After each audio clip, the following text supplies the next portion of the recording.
Assalamualaikum warahmatullahi wabarakatuh. Salam cinta, Balai Diklat Keagamaan Palembang. Halo Sobat BDK TV dimanapun Anda berada. Senang sekali saya Tari Resti Aprianti dapat menjumpai Anda dalam program Ngopiek, Ngobrol Asik Edukatif. Dengan topik internalisasi nilai-nilai agama dalam membentuk pemimpin berkarakter. Dalam konteks berbangsa dan bernegara, para pemimpin dalam setiap organisasi, khususnya organisasi pemerintahan, menjadi penggerak dalam keberhasilan sebuah perubahan. Mengapa pemimpin? Karena melalui kuasa mereka lahir sebuah kebijakan, regulasi, instruksi, dan lahir sebuah keputusan.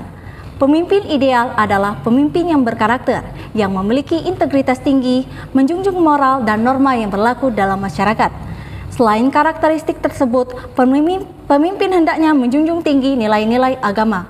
Untuk membangun pemimpin yang berkarakter, salah satunya yaitu akan kita bahas bersama pada episode Ngopiek pada hari ini.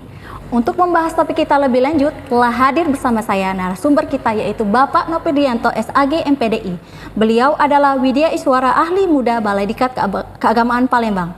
Assalamualaikum Bapak Nopidianto. Waalaikumsalam warahmatullahi wabarakatuh Mbak Tari. Apa kabarnya Bapak? Alhamdulillah baik Mbak Tari. Nah, di nuansa pergantian tahun baru 2023, untuk Bapak Nopi sendiri apa resolusi untuk di awal tahun 2003 ini? Resolusi saya sih yang bisa saya capai itu kepengennya saya di tahun ini naik haji. Ya, salah satunya itu. Yang kedua, saya ingin mengejar posisi di ahli Madiyah di WI. Jadi posisi selama ini di ahli muda, saya kepengen naik ke jenjang ahli Madiyah di Widya Iswara. Itu resolusi untuk di bidang pekerjaan. Kalau resolusi ibadah, kepengen haji tadi, yang pertama tadi ya. Oke. Saya doakan semoga Bapak Nopidianto dapat mencapai semua resolusinya di tahun 2023 ini. Amin. Makasih Mbak Tari ya. Baik Bapak, kita langsung saja kembali ke topik yang Tari senggol di awal tadi nih. Ya. Saya ingin menanyakan, mungkin Bapak bisa menceritakan apa sih makna integritas menurut Bapak Nopi sendiri? Iya, baik. Jadi tema yang tadi sudah Mbak Tari sampaikan di awal, kita berbicara tentang internalisasi nilai-nilai agama dalam membentuk pemimpin yang berkarakter. Makna internalisasi itu kalau ditarik dari segi bahasa Inggris, internalization artinya memasukkan sesuatu ke dalam hingga menempel dan menyentuh. Itu dari segi bahasa kalau kita tarik dari bahasa Inggris. Tetapi lebih luas lagi, internalisasi itu adalah menghujamkan sesuatu sehingga sesuatu itu masuk dan berimplikasi. Artinya keluar. Nah, ada sesuatu yang tercapainya sesuatu ke titik kulminasi. Itu kira-kira. Menurut Bapak Nopi sendiri, apakah internalisasi bermakna sama dengan kata internal? Oh iya. Sehari-hari sering kita kenal ada istilah eksternal, internal, itu berbeda. Kalau internal itu lebih pada padanan kata yang bersifat objektif ya, kata sifat, yaitu berada di dalam sesuatu, di suatu tempat gitu ya. Sedangkan eksternal itu berada di luar tempat. Nah, kalau internalisasi itu lebih dalam lagi, yaitu menghujam, artinya menyentuh sampai titik yang paling dasar. Itu kira-kira. Seperti apa Pak? Kira-kira gini, ketika kita kaitkan dengan menyelam ke dalam laut ya, menyelam ke dalam laut. Nah, kalau internalisasi itu menyelam sampai ke dasar betul sehingga tahu di mana posisi batu karangnya, di mana posisi ikannya gitu. Mungkin juga ada mutiara di dalamnya itu. Artinya internalisasi itu menyelam sampai ke dasar. Itu kira-kira Mbak Tari. Kira-kira menurut Bapak manfaat internalisasi nilai-nilai agama itu seperti apa? Oh ya, di masa sekarang ini apalagi menjelang Pilpres ya, menjelang Pilpres ini di 2024 hiruk pikuk dalam cakrawala politik di Indonesia itu luar biasa. Dan memang kita sedang berusaha untuk mencari pemimpin berkarakter itu ya sebenarnya sudah ada di pemimpin-pemimpin sebelumnya, dan setiap pemimpin memiliki karakternya masing-masing. Dan kita harus tahu juga sebenarnya posisi manfaat apa yang dapat kita peroleh kalau pemimpin itu berkarakter. Yang pertama adalah kita lihat sikap lebih bijaksana ya. Kalau pemimpin berkarakter itu manfaatnya adalah dia mampu menghujamkan dalam diri dia sifat-sifat yang bijaksana.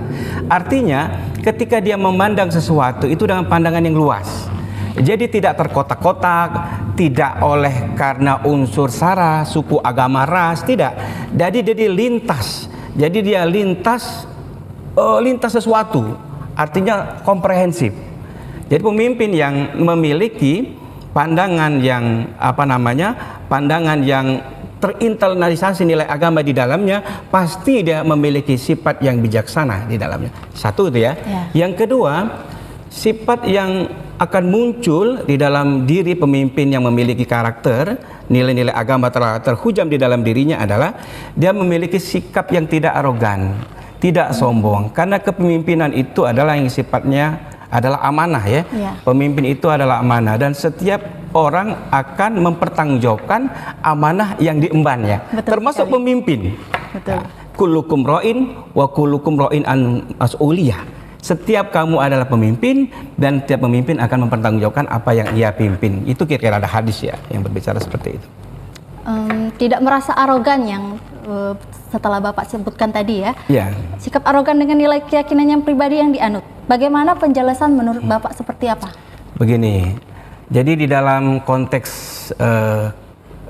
dimanapun lininya, entah itu di kantor pemerintahan, di sebuah negara, ataupun di mana dalam skup kecil dalam rumah tangga gitu ya. Kalau pemimpin itu arogan, tentunya rakyat yang dipimpinnya itu tidak nyaman. Betul. Siapa yang nyaman ketika dipimpin oleh seorang yang arogan? Apatah lagi di rumah tangga umpamanya, seorang suami memimpin dengan arogan kepada anak dan istrinya, pasti anak dan istrinya tidak nyaman di rumah itu dan tidak betah. Apatah lagi di suatu instansi pemerintah. Oke, umpamanya di instansi pemerintah, entah itu di Kementerian Agama, siapapun pemimpinnya di dalamnya, kalau tumbuh di sana sikap arogan, pasti akan muncul pegawai yang bermental hipokrit, bermental pecundang. Laporan asal Bapak senang saja, sudah, gitu ya. Jadi menurutnya itu kalau ada pemimpin, mengapa? Karena pemimpin tidak mampu menginternalisasikan sifat-sifat nabawi. Nah, kalau kita balik kepada Islam ya, kita bicara di sini konteksnya sebenarnya konteks universal. Agama itu lintas agama nih. Tapi kebetulan saya beragama Islam. Di dalam Islam itu ada yang namanya nilai-nilai kelembutan.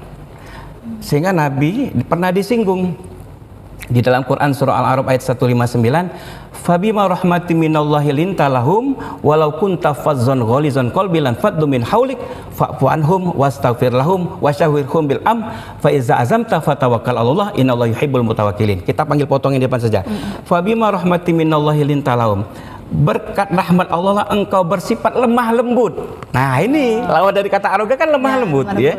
Nah, lemah lembut ini harus tumbuh di setiap lini kepemimpinan. Kalau ada kelembutan di dalamnya, maka akan ada cinta kasih di dalamnya. Oke, itu Mbak Tari kira-kira. Kita ya Pak. Iya. Cinta gitu ya, cinta bereka. Luar biasa.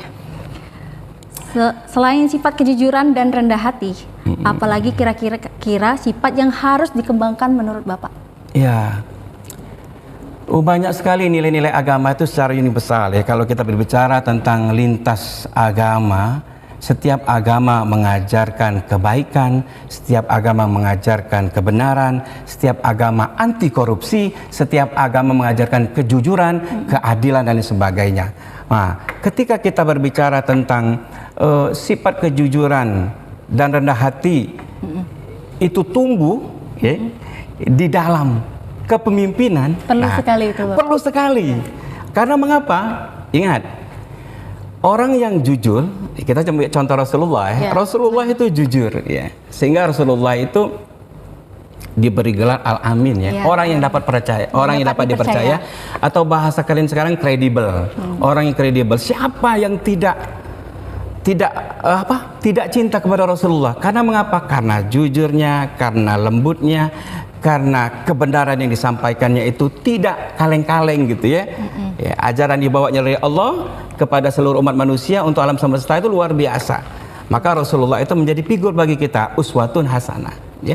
Maka pemimpin yang berkarakter kalau ditarik kepada Islam, dia harus mencontoh siapa? Rasulullah. Michael Hart saja di bukunya 100 tokoh yang paling berpengaruh, Rasulullah itu diurutkan nomor 1. Ini orang non muslim loh nulisnya, Michael Hart, tapi meletakkan Rasulullah pada urutan pertama dari 100 tokoh yang paling berpengaruh di dunia. Mengapa? Karena Rasulullah punya sifat kredibel, dia dapat dipercaya. Itu Mbak Tari kira-kira ya. Beruntung sekali kita menjadi umat Nabi Muhammad SAW. Iya, luar biasa kita beruntung ya. Bagaimana teknik aktualisasi dari nilai agama itu sendiri menurut Bapak Nopir? Luar biasa. Jadi ketika kita berbicara teknik aktualisasi nilai-nilai agama, bagaimana teknik kita, cara kita mengaktualkan, artinya mengaplikasikan di dalam kehidupan kita, yang ada 3 proses yang harus kita lakukan. Seperti apa, Pak? Yang pertama, kita harus melakukan sesuatu itu adalah try and error, diulang-ulang, dicoba-coba terus. Karena sifat sesuatu itu kalau dicoba dia akan semakin ingat, semakin bisa. Sama seperti pisau. Pisau yang karatan itu kalau diasah terus maka dia akan tajam. Nah, seperti itulah kepribadian. Nilai-nilai agama itu, nilai-nilai karakter itu bisa sampai kalau dilakukan berulang-ulang. Ya, dilakukan berulang-ulang. Bagaimana caranya? Sebarkan saja cinta kasih. Cinta kasih. Artinya cinta kasih di antara pemimpin dengan audiensnya atau bawahannya, anggota, itu akan menimbulkan terpancar dari wajahnya. Pemimpin yang luar biasa memiliki karakter itu, jangankan kita ngomong, kita ketemu saja suka loh dengan dia. Ya, tapi jangan lupa, setiap kebenaran itu tidak semuanya akan diterima gitu ya. Maka dia harus berangsur-angsur menyampaikan visi misi dia. Berulang-ulang dia menyampaikan kebaikan. Lalu yang kedua, jadikan biar itu menjadi terhujam, teraktualisasi. Jadikan itu kebiasaan. Kebiasaan baik di sini umpamanya ketika masuk dalam suatu ruangan, ada pemimpinnya dengan bawahan ngucap salam, assalamualaikum. Tidak akan rendah hati pemimpin itu ketika negur duluan. Betul sekali. Kata Nabi, ketika ada orang yang naik kendaraan, itu mengucapkan salam dengan orang yang sedang jalan kaki. Tidak mentang-mentang dia naik kendaraan lalu dia sombong, tertantang-tenteng dengan kendaraan yang mewah, Pajero umpamanya, boleh nyebut merek gitu ya. Itu tetap tidak, malah diajarkan oleh Rasul ketika ada orang berjalan yang berkendaraan negur yang sedang berjalan kaki. Maka luar biasa al-Islam. Lalu yang ketiga adalah mari kembangkan sifat. Sifat ini adalah sifat yang sifatnya menurun ya. Bagaimana sifat menurun itu saya katakan di awal tadi adalah sifat kejujuran harus diturunkan kepada bawahan. Contohnya adalah top leadernya pemimpin. Pemimpin kalau sudah nyontohkan kepada bawahannya, dia akan memiliki daya perekat yang kuat. Maka kepemimpinan yang kuat itu adalah sebenarnya kepemimpinan yang bisa dipakai top down juga bisa, bottom up juga bisa.